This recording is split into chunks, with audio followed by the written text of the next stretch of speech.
कि आज मुझे आप सभी के दर्शन करने का मौका मिला है।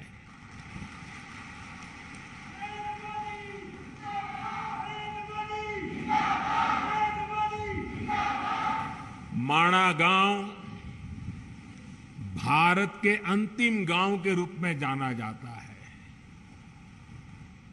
लेकिन जैसे हमारे मुख्यमंत्री जी ने इच्छा प्रकट की, अब तो मेरे लिए भी सीमा पर बसा हर गांव देश का पहला गांव ही है।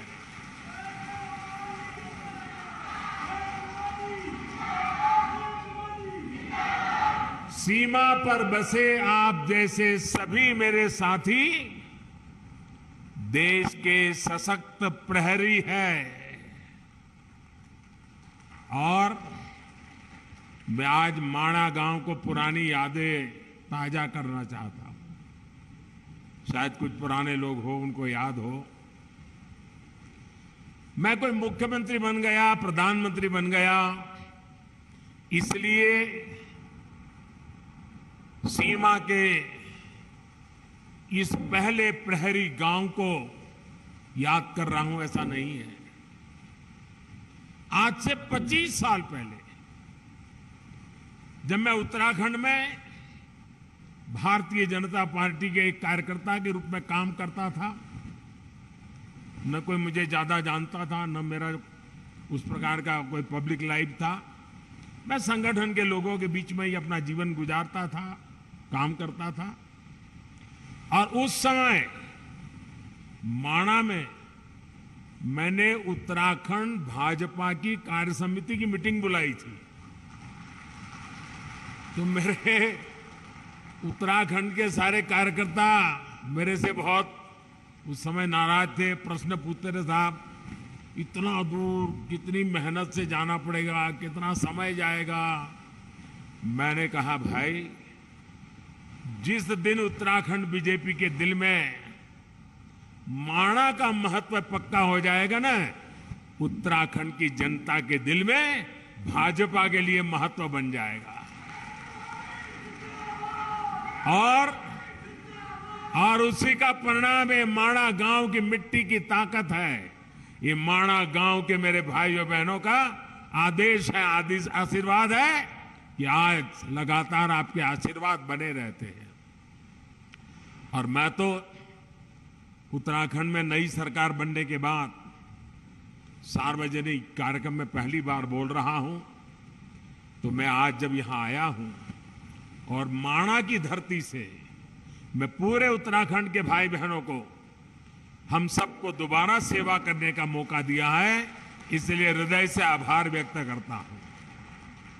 साथियों, 21वीं सदी के विकसित भारत के निर्माण के दो प्रमुख स्तंभ हैं। पहला, अपनी विरासत पर गर्व,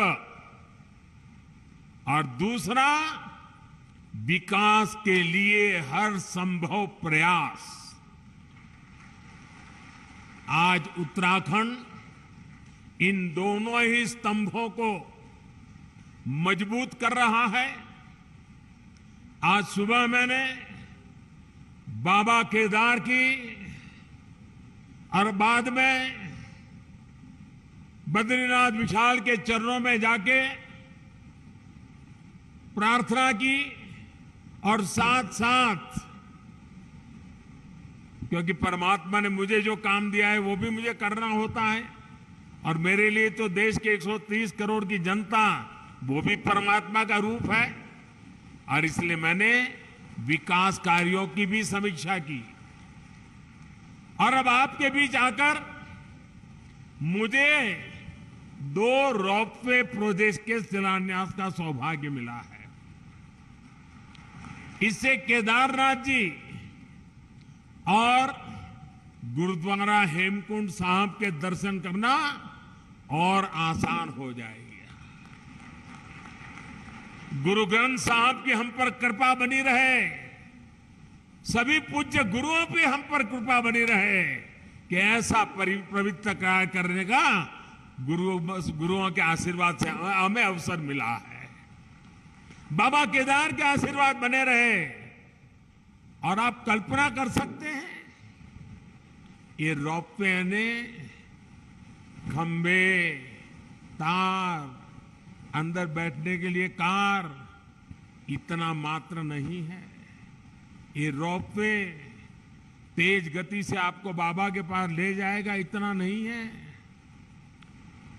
इसके होने से, इस पे काम करने वाले लोगों से आप कल्पना नहीं कर सकते हैं मेरे देश के 130 करोड़ देशवासियों के आशीर्वाद उन पर बरसने वाले हैं।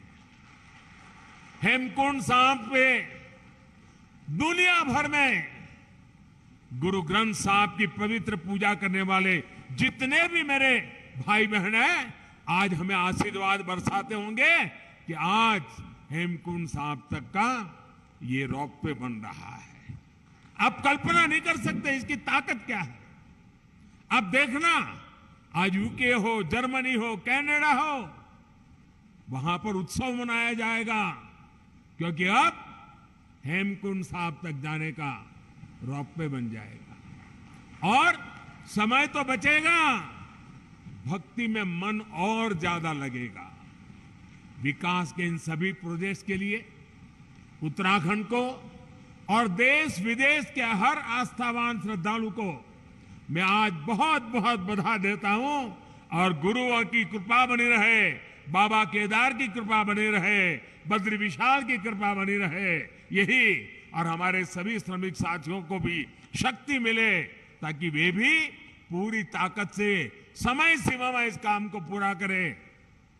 और हम प्रार्थना करें, हर बार प्रार्थना करें, क्योंकि ये बहुत कठिन इलाका है, यहां काम करना कठिन होता है, हवाएं तेज चलती हैं और इतनी ऊंचाई पे जाके काम करना होता है। परमात्मा से प्रार्थना करें कि इस पूरे काम के दरमियान कोई एक्सीडेंट न हो जाए, किसी हमारे साथी का नुकसान न हो जाए, ये हम प्रार्थना करते रहे। और जिस भी गांव के पास वो काम करते हैं, वो भगवान का काम कर रहे हैं, आप उनको संभालना, उनको मजदूर मत समझना, उनको मजदूर मत समझना, ये मत समझना कि उनको पैसे मिल रहे हैं, काम कर रहे हैं। जी नहीं, वो परमात्मा की सेवा कर रहे हैं, वो आपके गांव के मेहमान हैं, कठिन काम करने वाले हैं। उनको जितना संभालोगे काम उतना तेजी से होगा। करोगे ना, इनको संभालोगे ना, अपने संतानों की तरह संभालोगे, अपने भाई बहन की तरह संभालोगे। साथियों, आज मैं बाबा केदार के धाम में गया था, तो वहां जो श्रमिक भाई बहन काम करते थे, उनसे भी मुझे बातचीत करने का मौका मिला। जो इंजीनियर लोग हैं, उनके भी साथ बात करने का मौका मिला। मुझे इतना अच्छा लगा। और वो कह रहे थे कि हम कोई रोड का या इमारत का काम नहीं कर रहे हैं, हम तो बाबा के पूजा कर रहे हैं, बाबा की पूजा कर रहे हैं, और ये हमारा पूजा करने का तरीका है। साथियों, देश की आजादी के 75 साल पूरे होने पर मैंने लाल किले से एक आह्वान किया है। ये आह्वान है गुलामी की मानसिकता से पूरी तरह मुक्ति का। आजादी के इतने वर्षों के बाद आखिरकार मुझे ये क्यों कहना पड़ा, क्या जरूरत पड़ी ये कहने की? ऐसा इसलिए क्योंकि हमारे देश को गुलामी की मानसिकता ने ऐसा जकड़ा हुआ है कि प्रगति का हर कार्य कुछ लोगों को अपराध की तरह लगता है। या तो गुलामी के तराजू से प्रगति के काम को तोला जाता है। इसलिए लंबे समय तक हमारे यहां अपने आस्था स्थलों के विकास को लेकर एक नफरत का भाव रहा। विदेशों में वहां की संस्कृति से जुड़े स्थानों की ये लोग तारीफ करते करते नहीं थकते, लेकिन भारत में इस प्रकार के काम को हेय दृष्टि से देखा जाता था। इसकी वजह एक ही थी, अपनी संस्कृति को लेकर हीन भावना, अपने आस्था स्थलों पर अविश्वास, अपनी विरासत से विद्वेष, और ये हमारे समाज में आज बड़ा हो ऐसा नहीं है। आजादी के बाद सोमनाथ मंदिर के निर्माण के समय क्या हुआ था वो हम सब जानते हैं। इसके बाद राम मंदिर के निर्माण के समय इतिहास से भी हम भली भांति परिचित हैं। गुलामी की ऐसी मानसिकता ने हमारे पूजनीय पवित्र आस्था स्थलों को जर्जर स्थिति में ला दिया था। सैकड़ों वर्षों से मौसम की मार सहते आ रहे पत्थर, मंदिर स्थल, पूजा स्थल के जाने के मार्ग, वहां पर पानी की व्यवस्था, तो उसकी तबाही, सब कुछ तबाह होकर के रख दिया गया था। आप याद करिए साथियों, दशकों तक हमारे आध्यात्मिक केंद्रों की स्थिति ऐसी रही, वहां की यात्रा जीवन की सबसे कठिन यात्रा बन जाती थी। जिसके प्रति कोटि कोटि लोगों की श्रद्धा हो, हजारों साल से श्रद्धा हो, जीवन का एक सपना हो कि उस धाम में जाकर के मत्था टेक के आएंगे, लेकिन सरकारें ऐसी रही कि अपने ही नागरिकों को वहां तक जाने की सुविधा करने का उनको जरूरी नहीं लगा। पता नहीं कौन सी गुलामी की मानसिकता ने उनको जकड़ के रखा था। यह अन्याय था कि नहीं था भाइयों? यह अन्याय था कि नहीं था? यह जवाब आपका नहीं है, यह जवाब 130 करोड़ देशवासियों का है। और आपके इन सवालों का जवाब देने के लिए ईश्वर ने मुझे एक काम दिया है।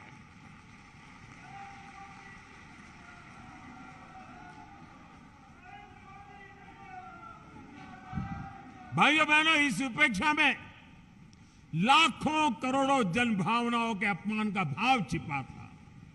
इसके पीछे पिछली सरकारों का निहित स्वार्थ था। लेकिन भाइयों और बहनों, ये लोग हजारों वर्ष पुरानी हमारी संस्कृति की शक्ति को समझ नहीं पाए। वो ये भूल गए कि आस्था के केंद्र सिर्फ एक ढांचा नहीं, बल्कि हमारे लिए ये प्राण शक्ति है, प्राण वायु की तरह है। वो हमारे लिए ऐसे शक्ति पुंज है जो कठिन से कठिन परिस्थितियों में भी हमें जीवंत बनाए रखते हैं।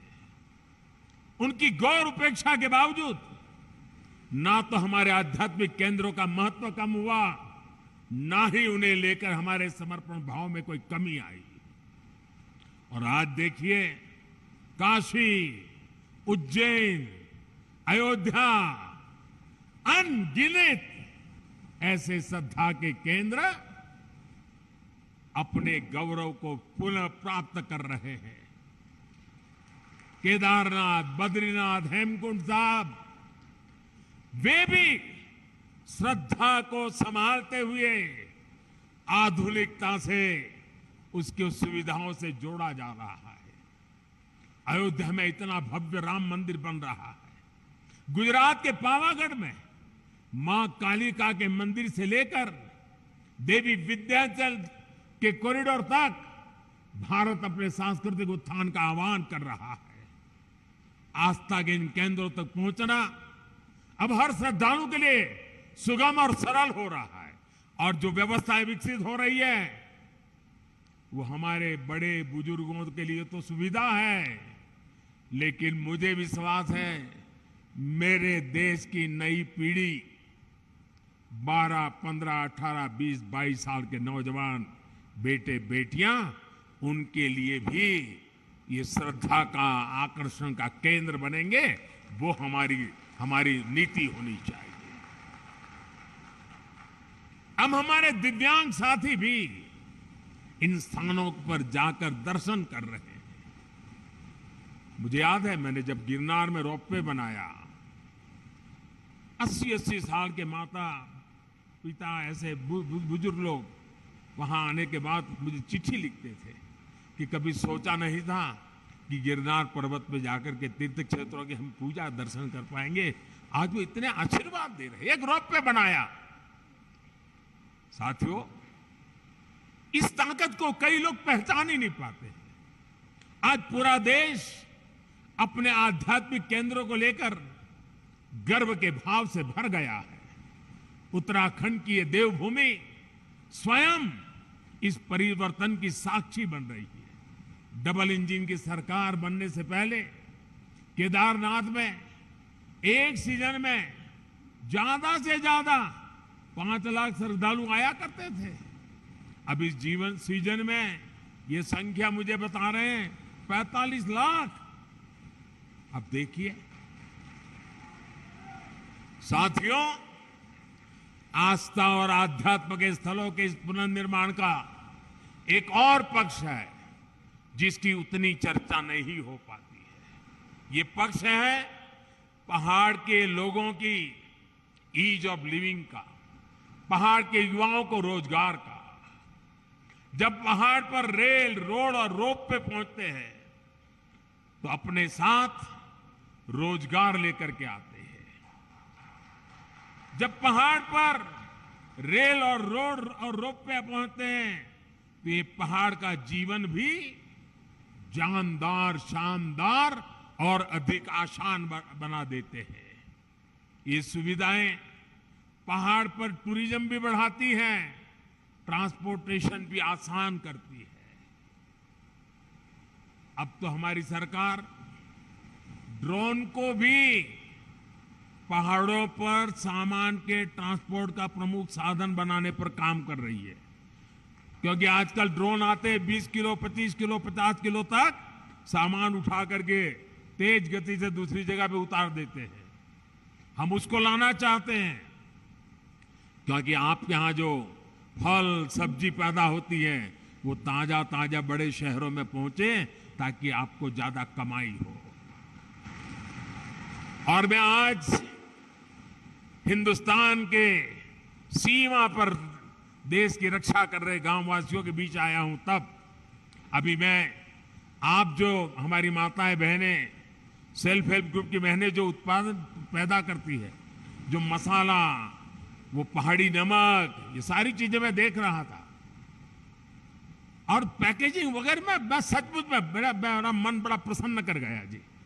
माताओं बहनों को प्रणाम करता हूं, क्या बढ़िया काम किया आपने। लेकिन मैं यहां से हिंदुस्तान भर से जो प्रवासी आते हैं, जो यात्री आते हैं, इन खबर चैनल को सब्सक्राइब करें।